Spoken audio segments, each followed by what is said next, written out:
vamos nos readaptando a esse momento diferente e com muita alegria, podemos estar aqui reunidos nessa casa que sempre nos acolheu, nos acolhe e sempre continuará nos acolhendo, Então, que nós possamos, nesse período turbulento, diferente, sempre estarmos com alegria no coração.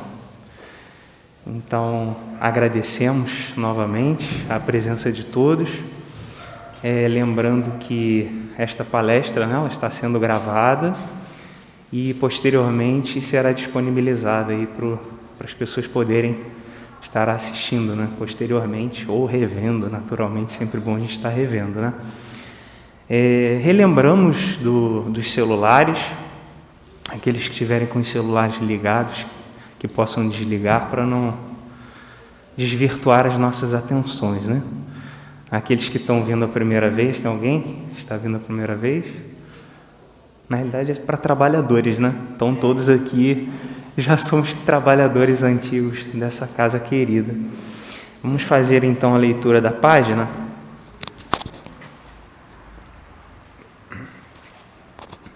Do livro Fonte Viva, Chico Xavier, pelo Espírito Emmanuel. O título da página é Pelos Frutos. Por seus frutos os conhecerei, Jesus. Mateus capítulo 17, versículo 16. Nem pelo tamanho, nem pela configuração, nem pelas ramagens, nem pela imponência da copa, nem pelos rebentos verdes, nem pelas pontas ressequidas, nem pelo aspecto brilhante, nem pela apresentação desagradável, nem pela vetustez do tronco, nem pela fragilidade das folhas, nem pela casca rústica ou delicada, nem pelas flores perfumadas ou inodoras, nem pelo aroma atraente, nem pelas emanações repulsivas. Árvore alguma será conhecida ou amada pelas aparências exteriores, mas sim pelos frutos, pela utilidade, pela produção.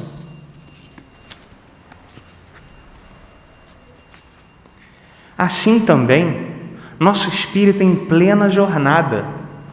Ninguém que se consagre realmente à verdade dará testemunho de nós pelo que parecemos, pela superficialidade de nossa vida, pela epiderme de nossas atitudes ou expressões individuais, percebidas ou apreciadas de passagem, mas sim pela substância de nossa colaboração no progresso comum, pela importância de nosso concurso no bem geral.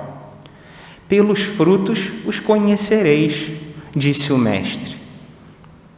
Pelas nossas ações seremos conhecidos, repetiremos nós. Então, um breve comentário. A página é muito interessante, Que ela demonstra aquela passagem, que a fé sem obras é morta. Então, não basta nós falarmos, não basta nós transparecermos. O importante é que nós busquemos exercitar dentro de nós a reforma íntima.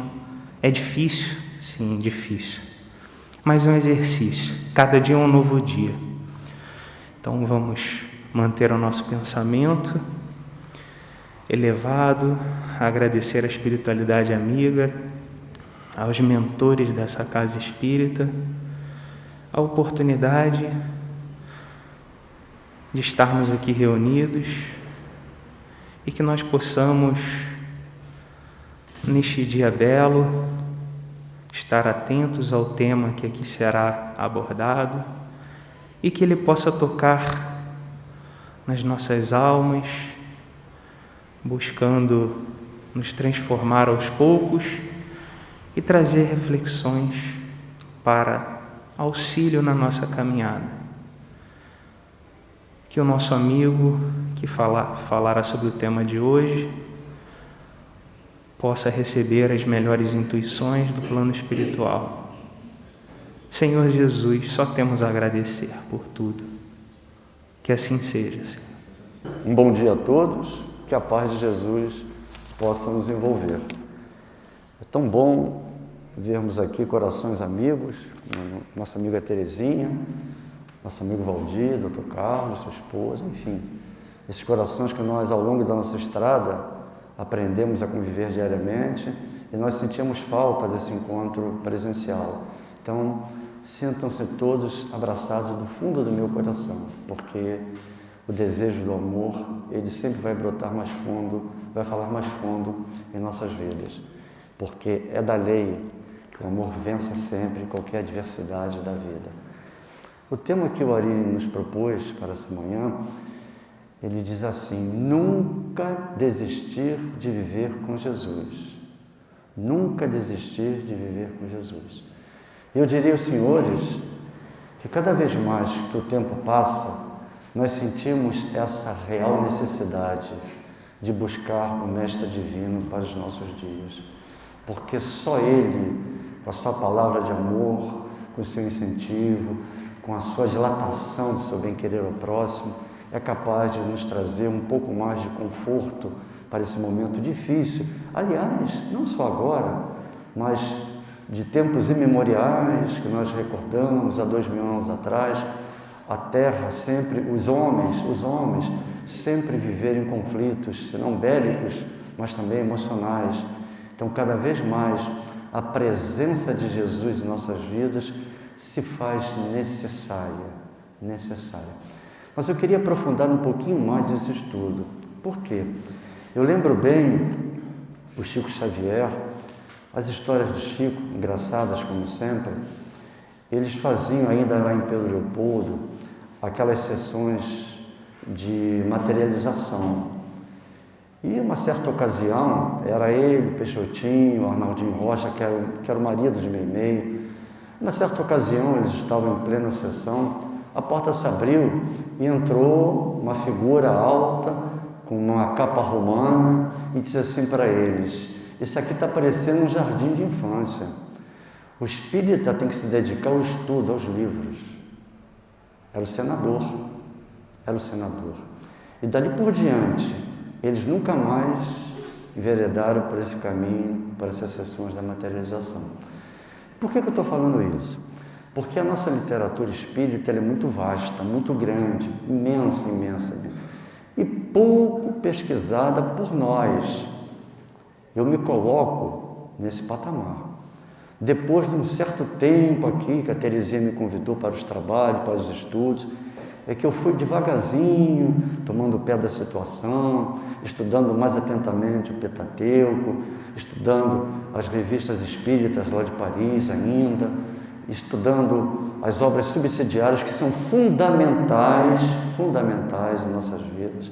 A coleção A Vida Mundo Espiritual, André Luiz, Começa o Nosso Lar, Termina a Vida, Continua. Então, é fundamental, eu estou falando para nós aqui espíritas, todos nós aqui somos espíritas, mergulhar nessas obras. Por quê? Porque elas nos trazem subsídios suficientes para embasar a nossa fé.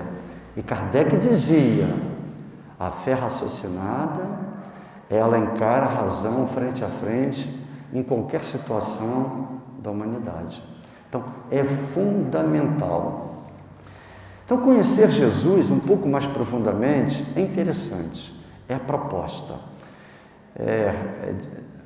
As tradições dizem, no mundo antigo, que para você se ligar a um consórcio afetivo de uma pessoa, e tem aqui 3 casais que me despertam muito, eu e minha esposa, 50 anos de matrimônio, Valdir e Terezinha, deve ser mais, Dr. Carlos com a sua esposa.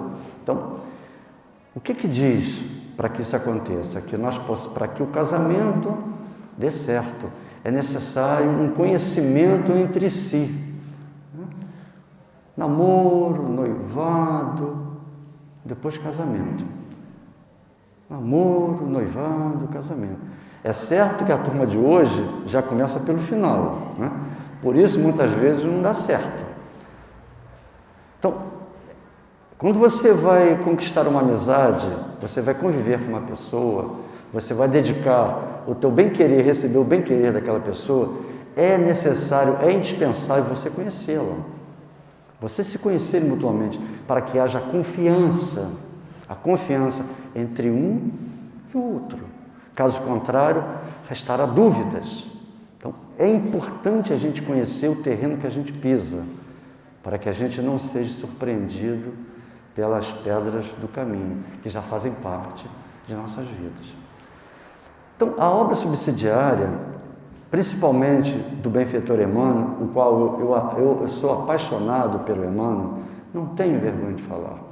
Eu adoro o Emmanuel. O Emmanuel, para mim, é um professor que dilata os meus conhecimentos, fortalece os meus pensamentos, me convida a amar através de seus romances.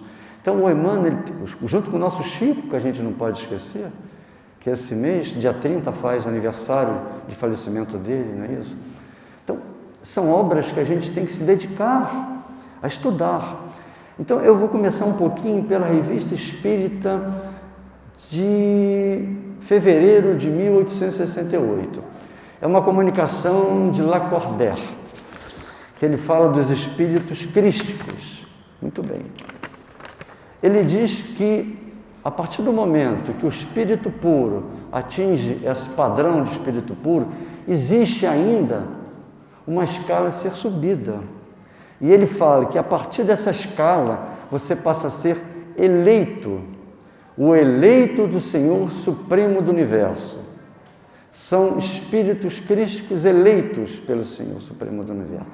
E ele vai mais. Ele diz que, a partir do momento que esse espírito adquire esta qualidade, ele não erra mais. Olha que bonito, gente. Olha que nos espera. Ele não erra mais. Mesmo encarnado. Mesmo encarnado. É o caso de quem? Vocês sabem de quem é?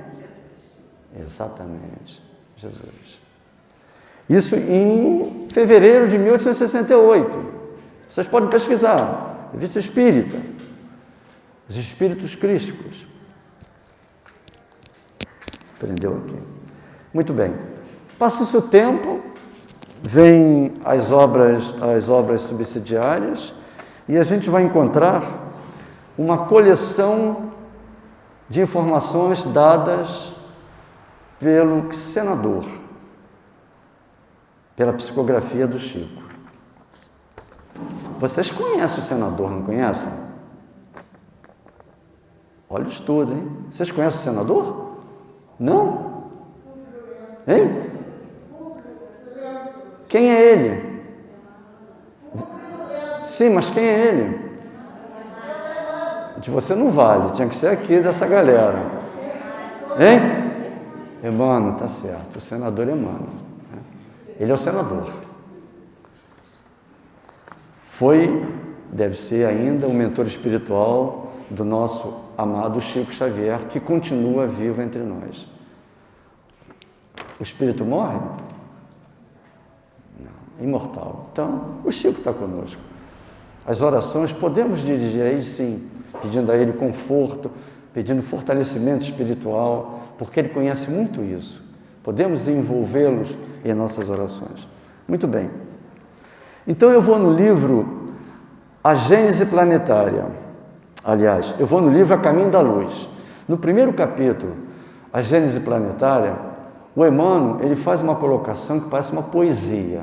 Ele diz assim: gente, isso é para a gente conhecer um pouquinho melhor Jesus, porque até então a gente conhecia Jesus pelo Novo Testamento. Antigo Testamento não, só havia promessas, né? Novo Testamento a gente conhece. Agora, isso veio se alargar o conhecimento de Jesus através da doutrina dos Espíritos. Nesse exato momento, nós começamos a conhecer um pouquinho mais Jesus.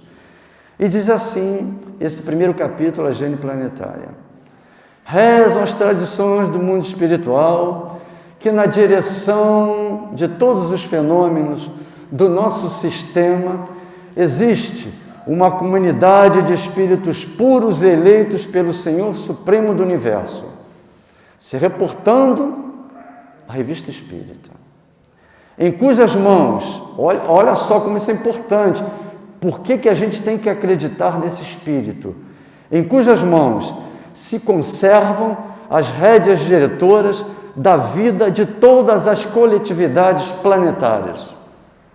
Nós não estamos sozinhos. Existe um comandante em nossas vidas. E a doutrina espírita, ela tira Jesus de crucificado, deixa só a cruz como um símbolo de redenção e traz Jesus para as nossas vidas, para os nossos dias. Segue Emmanuel. Essa comunidade de seres angélicos e perfeitos, não erram mais,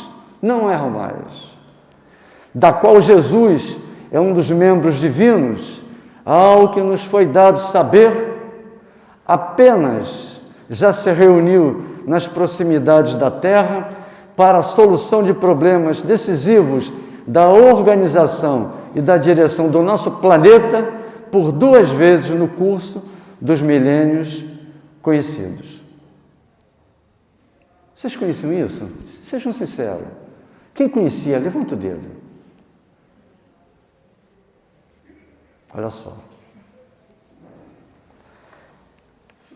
Eu também não conhecia. Eu fui estimulado a estudar, faço a Terezinha, agradeço muito a ela. Ele segue. A primeira verificou-se quando o orbe terrestre se desprendia da nebulosa solar, a fim de que se lançasse no tempo e no espaço as balizas do nosso sistema cosmogômico e os pródromos da vida em matéria em ignição do planeta. E a segunda, quando se decidia a vinda do Senhor à face da Terra, trazendo à família humana a lição imortal do seu evangelho de amor e redenção. Meus amigos, isso deu-se mais ou menos há 4,5 bilhões de anos. Bilhões de anos. A gente não vai lembrar, né? É claro. Então, na primeira reunião, ele juntou-se aos seus engenheiros cósmicos, siderais, para trazer todas as balizas do nosso planeta. Ar, temperatura, gravidade, luz solar, lua mexendo com as marés, enfim, toda a necessidade que nós precisávamos, ele veio nos trazer. E depois, houve uma assembleia, uma reunião entre eles para decidir quem viria aqui no planeta. Com o advento da tecnologia, eu tentei baixar essa assembleia, mas não consegui. Então fica só no livro.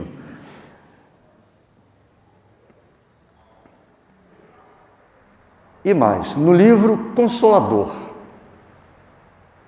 O livro Consolador é um livro de perguntas e respostas que o próprio Emmanuel sugeriu numa reunião que aquela turma que se reunia, capitaneada pelo Chico, fizessem perguntas relativas à nossa vida, à nossa humanidade.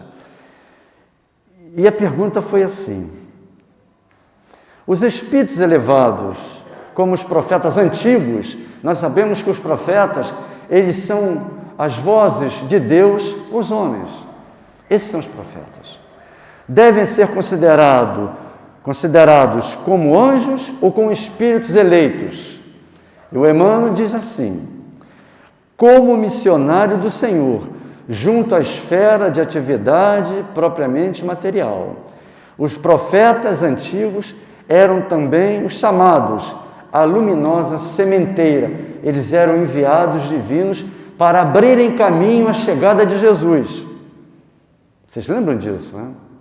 Vocês lembram disso? Quando a gente lê o Antigo Testamento, principalmente Isaías, a gente vai observar que já existia um comunicado que viria um Salvador, que viria um Messias para redimir os corações humanos, para nos libertar da nossa escravidão interior, não do jugo romano como pretendiam os judeus, mas sim a libertação interior de cada alma. É muito diferente, Segue ele nessa pergunta. O eleito, porém, é aquele que se elevou para Deus em linha reta, sem as quedas que nos são comuns, sendo justo afirmar que o orbe terrestre só viu um eleito, que é Jesus Cristo. Isso aqui é muito forte. É aquele que se elevou para Deus em linha reta. Meus amigos, como isso aconteceu? Não me perguntem que eu não sei. Eu acredito que o mais estudioso aqui não sabe responder. Porque nós estamos falando de um espírito que apareceu para organizar a vida na Terra há 4,5 bilhões de anos atrás. Então, rezam os comentários de Emmanuel com Chico que essa galáxia que Jesus foi um homem como nós.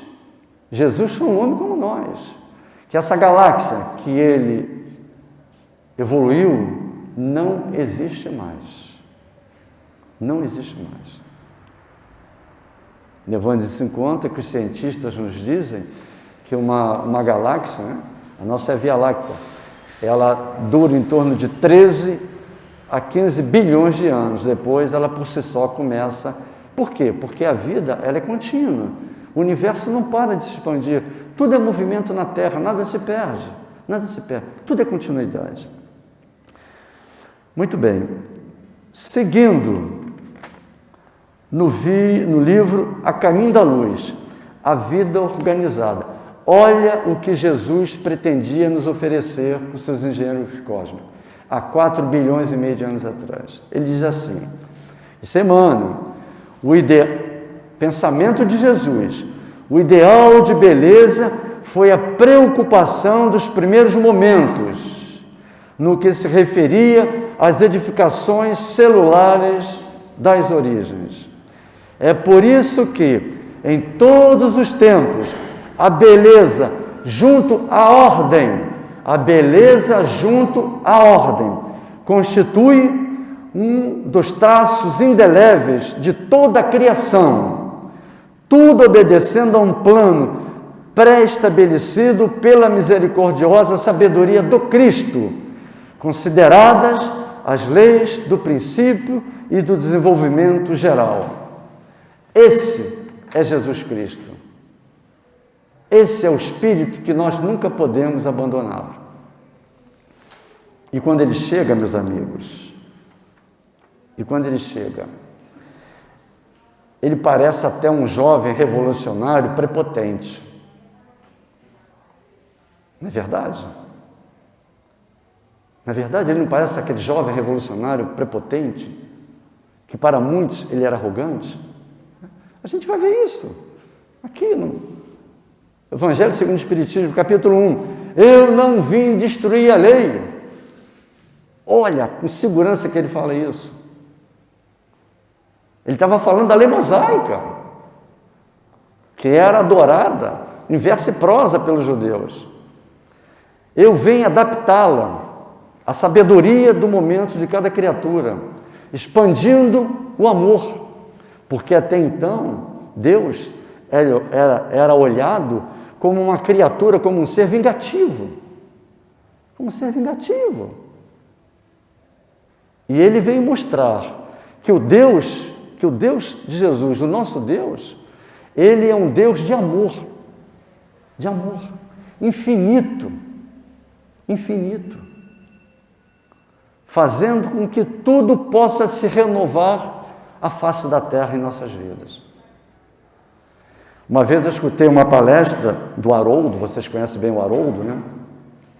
O Haroldo falou uma coisa que eu fiquei até constrangido, mas é uma verdade.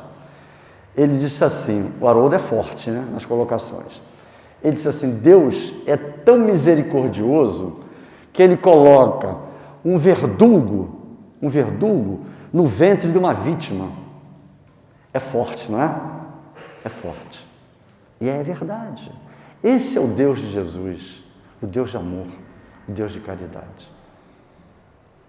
Então, eu dizia que Jesus era considerado um revolucionário, porque ele falava coisas que afetavam os doutores da lei, machucavam o ego daqueles homens, como também nós precisamos ser machucados em nosso ego, para que despertemos para uma vida melhor. Jesus diz assim: vinde a mim, vós que estáis sobrecarregados, que eu vos aliviarei. Eu não esqueço, está no livro Boa Nova, no 3º capítulo, quando Jesus entra no ano 30 em Jerusalém, passa na frente do templo e diz para Hanã, que era um juiz, diz assim, ele pergunta a ele: o que fazes aqui, Galileu? Eu passo por aqui para fundar o reino de Deus. Olha só, um jovem bonito de 30 anos, nazareno, passa para fundar. E ele se espanta com aquilo e pergunta: o que é o reino de Deus? O reino de Deus é a obra divina no coração do homem. É a obra divina no coração do homem. Esse é o reino de Deus. E Jesus deixa o seu legado através dos primeiros cristãos, que pagaram com a vida nas arenas. Mas, em contrapartida, ele consegue despertar um coração adormecido a caminho de Damasco. Vocês sabem quem é?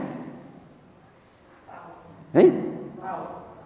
Você acaba de ganhar um final de semana na colônia Nosso Lar. Paulo, exatamente. Paulo era empedernido nos seus sentimentos a Moisés. Ele ficava doido, porque ele não admitia que Jesus fosse maior que Moisés.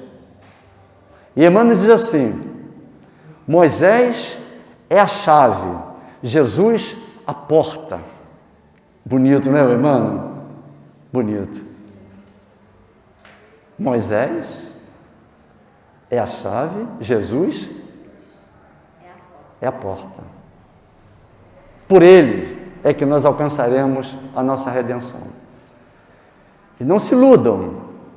Quem já leu o livro Paulo Estevão, eu acredito que a maioria leu. Por favor, quem leu, levanta o dedo, por gentileza. Olha só. Olha só, hein? Olha só, hein? Lembrem lá do senador com a sessão de materialização, hein? Olha, lembrem só, hein? É fundamental nós lermos o livro Paulo Estevão, para nós conhecermos o cristianismo primitivo e darmos valor aos primeiros cristãos. Porque se não fosse por eles, talvez a chegada de Jesus até nós levasse muito mais tempo. Ia chegar, porque é da lei que ele chegasse, mas talvez demandasse mais tempo. E não se iludam também, nós continuamos a ser convidados a ser colaboradores da continuação dessa obra. Através, Jesus, duas frases que ele falou para o doutor da lei, que resume todo o Evangelho, resume toda a doutrina. Amar a Deus sobre todas as coisas, entregar ao próximo aquilo que nós queremos para nós. É o amor. E eu lembro, eu tenho até uma camisa, eu lembro com esses dizeres, de Drummond de Andrade, que diz assim: amar se aprende amando. Eu tenho uma camisa, amar se aprende amando. Porque o amor, ele é um estudo, um ensinamento, é uma prática. Não tem outra forma. Não tem na farmácia comprimidos que você toma e você vai amar. Não tem. É o dia a dia. É o dia a dia. É você contemplar o rosto de um garoto aqui, de um jovem, seus 10, 12 anos, cheio de esperança no coração, um pai torcendo por ele para que dê tudo certo na vida dele, uma mãe amorosa, buscando conciliar sempre as dificuldades dos dois. É você ter respeito pelo idoso. Aqui tem pouco idoso, graças a Deus, né? Quase não tem idoso aqui, né? É você ter respeito pelo idoso, ajudar um idoso. Eu sou um velhinho meio atrevido, né? Eu ajudo, eu gosto de ajudar os idosos. Aconteceu um caso comigo outro dia, já tem um tempo. Eu estava indo para a federação, saltei do ônibus e atrás estava descendo uma senhora de seus 50 anos, ainda jovem. Eu desci na frente dela, que cara mal educado. Eu desci na frente dela, dei a mão para ela, por gentileza. Ela virou e disse assim para mim: meu amigo, há muitos anos que eu não vejo isso. Cavalheirismo. Então, esse exercício, minha esposa está ali, toda vez eu abro a porta do carro para ela entrar. Ali, abre a porta do carro para ela entrar, abre, fecha a porta. Fico observando para não bater na mão dela, né? Então, essa forma, o cumprimento, você buscar dar amor àquelas pessoas que aparentemente são inferiores a você. Eu sempre, onde eu trabalhei, a dona Tereza está ali, é testemunha, eu tinha uma preocupação muito grande com a turma da limpeza. Eu já tinha um cargo na empresa, graças a Deus, bom. Eu sempre tinha muita preocupação com aquela turma da limpeza, com a dona Zezé que serviu o café, como é que estão os seus remédios, precisa de alguma coisa. Então, essas coisas, como diz Drummond, vai nos ensinando a amar. Vamos alcançar a perfeição? Não, nunca. Porque a evolução é contínua. O Senhor Supremo do Universo, esse é perfeito. Jesus, será que ele é perfeito ao ponto de ser a Deus? Não. Então, meus amigos, nunca desistir de viver com Jesus. E para terminar, o tempo passa, né? E para terminar, olha, eu estou enchendo a bola da Terezinha aqui, mas é verdade. Eu aprendi a gostar desse capítulo 6, o Cristo Consolador, com ela, no trabalho de atendimento fraterno que nós fazemos junto, né, Terezinha? E o Cristo Consolador, ele, é claro que o Sermão do Monte, que a gente vai encontrar em Mateus, do 4 ao 7, o Sermão do Monte, ele é fundamental, porque o Sermão do Monte, as bem-aventuranças, ele nos traz um alento para os nossos sofrimentos. Ele diz que seremos bem-aventurados se sofremos. Também nos convida a sermos pacíficos, porque herdaremos a terra. Então, é maravilhoso. E mais à frente também, o Jesus, e Mateus anotou, Levi, as anotações de Levi, eu gosto disso, as anotações de Levi. Ele fala sobre o seguinte: Jesus, vós sois o sal da terra. Para que serve o sal, você sabe? Hein? Tempero, isso aí, Valdir. Uma vez a moça disse assim para mim: para salgar a comida, você vai ser hipertensa. Para temperar, minha amiga, vós sois o sal da terra. Façam brilhar as vossas luzes, façam brilhar as vossas... Quando Jesus fala isso no Sermão do Monte, o que é que ele está dizendo? Vós serão continuadores da minha obra. Vós serão continuadores da minha obra. Se vocês aplicarem isso que eu estou vos dizendo, todos serão capazes de exercitar isso. E quando a gente lê o vinde a mim, passa a ser uma reflexão. A vida, ela é uma estrada de mão dupla, né? Não basta você só dar ou você só receber. Você tem que dar e receber. Eu vou me alongar um pouquinho mais. Existe na tradição judaica uma história que conta sobre o Mar Morto. Vocês sabem por que o Mar Morto foi dado esse nome pelos judeus?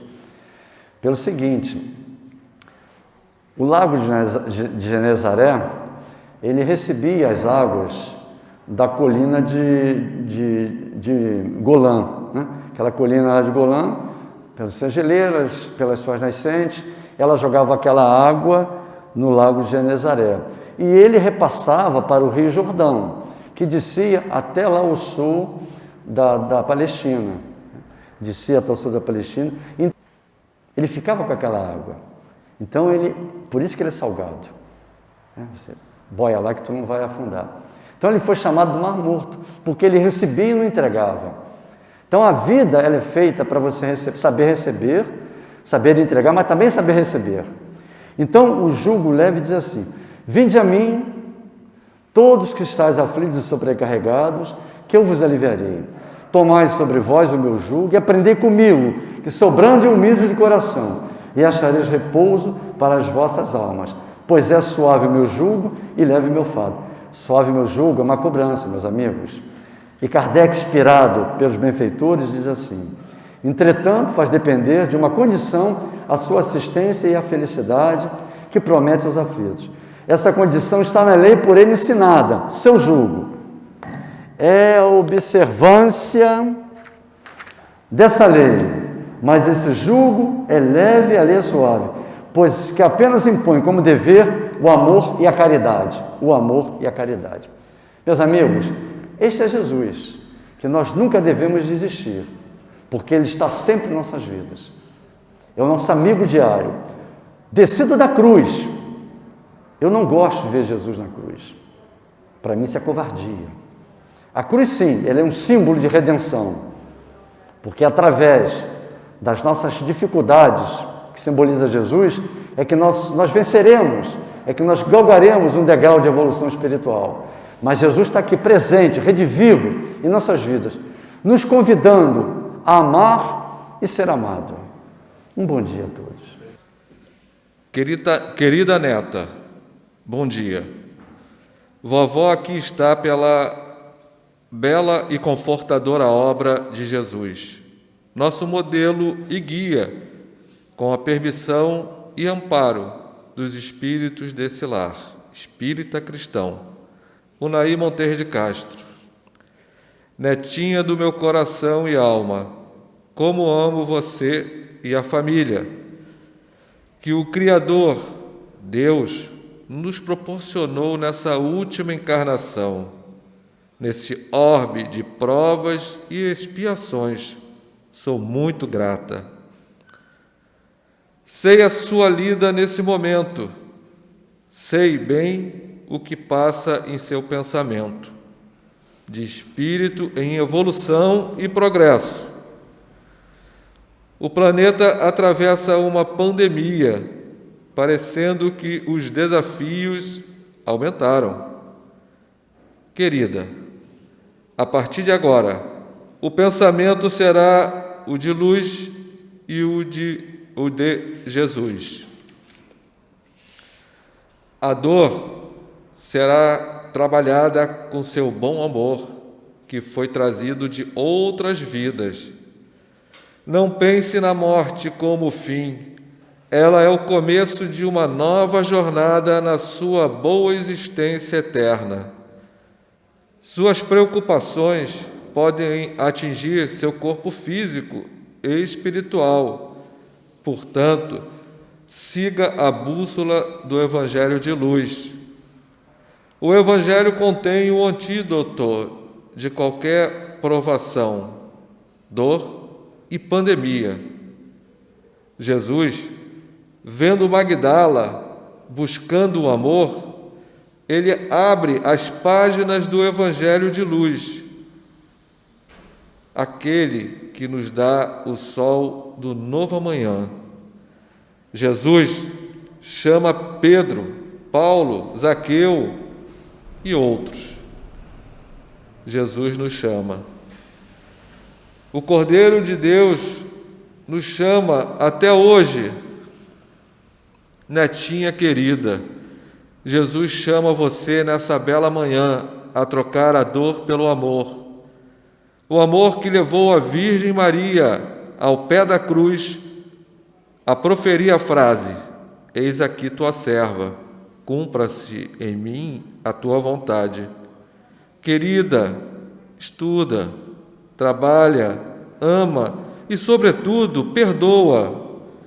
Estamos juntas nesse caminho de amor. Amor e luz para todos.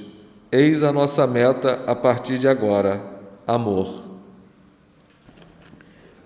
No limiar, onde o sol aos poucos começa a clarear os horizontes, onde as nuvens se dissipam, as transformações estão acontecendo. Muitos acham que não estão, mas para nós é um novo começo de esperança para aqueles que estão nesse lar temporário, com muitas oportunidades e muitos que estão esperando para voltar.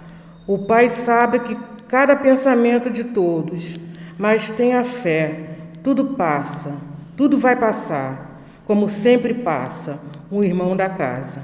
Depois dessa palestra tão consoladora, dessas mensagens que nos tocam a fundo, vamos seguindo então para o encerramento desta reunião da manhã. E vamos agradecer através da nossa oração,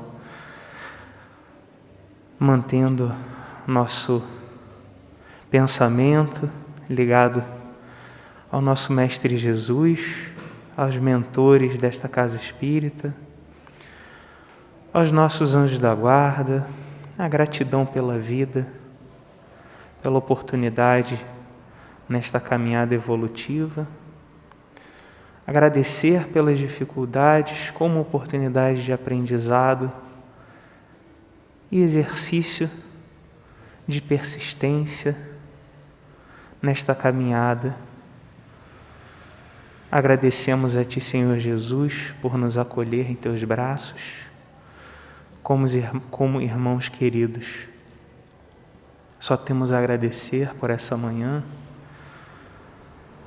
e que a espiritualidade amiga possa canalizar esses bons fluidos para o tratamento daqueles irmãos que desencarnaram, seja pelo motivo que for. Então, só temos a agradecer, Senhor. Obrigado por tudo. Fique conosco agora e sempre, que assim seja.